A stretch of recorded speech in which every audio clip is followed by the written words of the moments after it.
Assalamualaikum warahmatullahi wabarakatuh. Kembali lagi di program e-learning bersama saya Murnia Suri di mata kuliah Bahasa Inggris. Pada kesempatan ini tema kita adalah giving instruction. Nah, pembelajaran kali ini itu berfokuskan pada speaking skill untuk melatih dan diharapkan menguasai kemampuan berbicara dan juga untuk memahami writing comprehension, bagaimana menulis kalimat yang benar sehingga kalimat tersebut bisa digunakan dalam kemampuan berbicara. Tema kita tadi adalah giving instruction. Judul yang akan kita angkat hari ini adalah judul yang sangat sederhana, yaitu How to make a cup of coffee. Jadi how to make a cup of coffee ini berisikan instruksi atau langkah-langkah dalam membuat secangkir kopi. Bahasan kita di judul ini itu adalah membuat kopi hitam, ya, kopi sederhana yang bisa dicoba untuk di-speakingkan bagi pemula. Nah, di sini kita lihat ada gambar sebuah ceret yang terletak di atas kompor menyala. Nah, kita akan berbicara bagaimana membicarakan kalimat ini dalam kaitannya giving instruction, how to make a cup of coffee.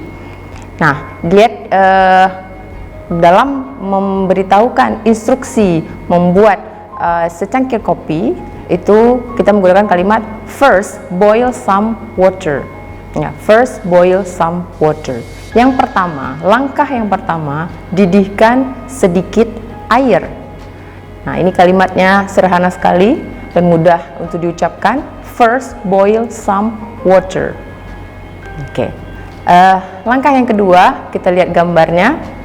Itu ada a cup, an empty cup, kemudian ada sendok berisikan kopi.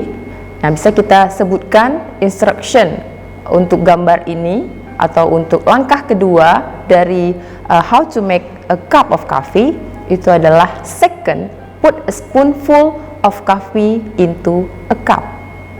Nah, second, put a spoon of coffee into a cup. Ya, lalu kita lanjutkan yang ketiganya.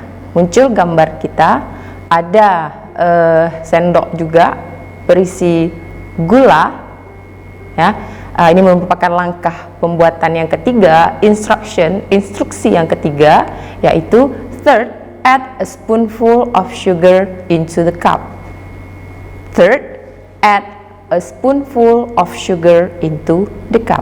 Tambahkan 1 sendok penuh gula into the cup.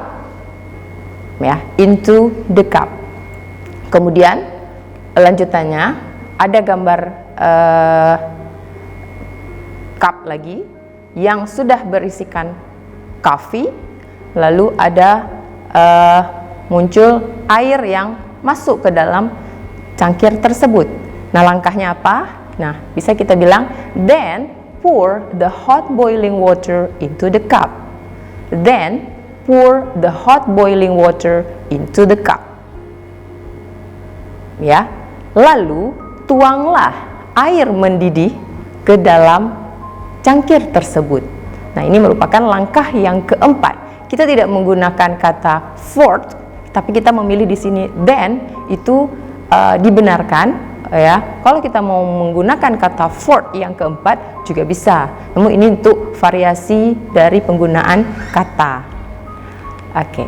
Lalu ini gambar berikutnya, bisa kita lihat muncul cangkir dan sendok yang sedang diaduk kopinya, ya. Maka instruksi untuk selanjutnya itu bisa kita bilang, after that stir them all together. Setelah itu aduklah mereka bersama-sama.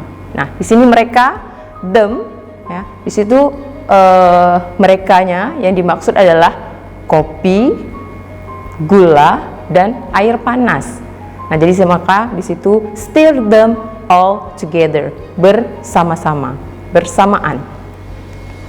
Selanjutnya, gambar yang muncul itu adalah cangkir yang sudah ada airnya dan ada kepulan asap yang keluar. Nah, itu bisa menutup dari langkah pembuatan how to make a cup of coffee. Bisa kita ucapkan dengan finally drink it. Ya, finally, akhirnya minumlah dia. Dia adalah kata ganti untuk menggantikan the cup of coffee. Oke. Nah, jadi bisa kita lihat dari langkah-langkah how to make a cup of coffee, mulai dari first boil some water. Yang pertama, didihkan sedikit air, kemudian put a spoonful of coffee into the cup. Selanjutnya, add a spoonful of sugar into the cup. Lalu pour the hot boiling water into the cup. Selanjutnya lagi, stir them all together. Dan yang terakhir, kita bisa menggunakan kata drink it. Artinya kopi sudah siap untuk diminum. Nah, itu. Jadi tadi di penjelasan pertama kita menggunakan kata first, yang pertama. Oke, itu menunjukkan langkah. Kemudian second itu yang kedua. Kemudian third yang ketiga. Bisa kita menggunakan kata fourth yang keempat. Ya, namun biar supaya tidak berurutan 1, 2, 3, 4, bisa kita selingi dengan kata then. Lalu berikutnya bisa kita menggunakan after that. Dan untuk yang menutup kita bisa menggunakan kata finally. Nah, seperti itu. Oke, kemudian kita bisa lihat dari sisi grammar, ya. Grammar dalam pembentukan kalimat-kalimat yang berisikan instruksi memberian langkah-langkah untuk membuat sesuatu. How to make a cup of coffee. Ya, kita lihat di sini tadi sudah kita munculkan kata first boil some water. Bisa kita lihat grammar kalimat yang berisikan tata bahasa benarnya sesudah kata first itu harus dan mesti kata kerja dasar. Jadi kita tidak dibenarkan menggunakan subjek di situ. Misalnya first you boil some water. Ya, itu menjadi keliru. Begitu juga untuk kata yang kedua, second, put a spoonful of coffee into a cup. Sama juga, ya, sesudah kata second itu tidak ada subjek, tidak ada adjektif, tidak boleh kata kerjanya, kata kerja yang lain seperti kata kerja yang ditambah ing, kata kerja bentuk kedua, ketiga, atau yang lainnya. Nah, dia harus, mesti, dan wajib itu kata kerja dalam bentuk dasar. Ya, lalu sama juga yang ketiga, kita lihat third, add a spoonful of sugar into the cup.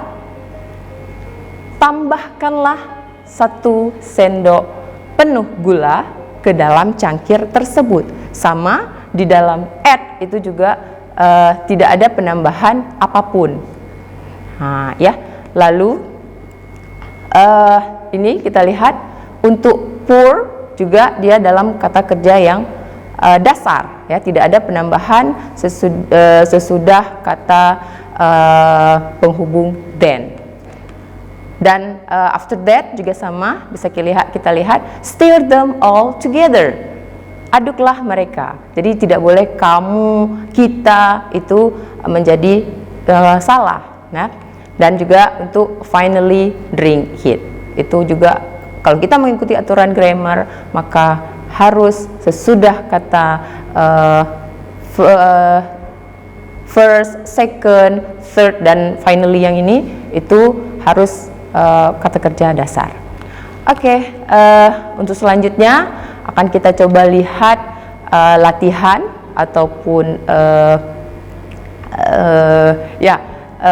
cara-cara untuk bisa mengucapkan, memberikan instruksi dalam contoh-contoh yang mirip seperti how to make a coffee.